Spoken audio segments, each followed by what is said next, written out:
Morning, Aidan at Engine Carbon Clean. Here we've got an Audi A4 Cabriolet from 2005. This is a 2.5 litre diesel, 139,000 on the clock.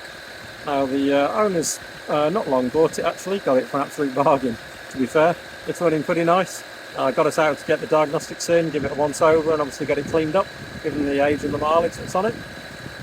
Now the only thing that's come up on the diagnostics in terms of the engine is engine mounting valve. Output does not switch short circuit to B.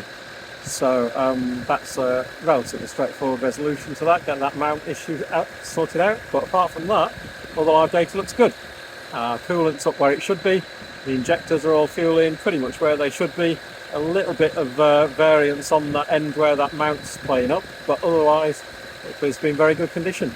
All the flows, all the temperatures all look good. Nice restorative clean on this one, get it smooth and quiet, get the fuel economy back up and get those emissions back down. Otherwise, this should be good to go.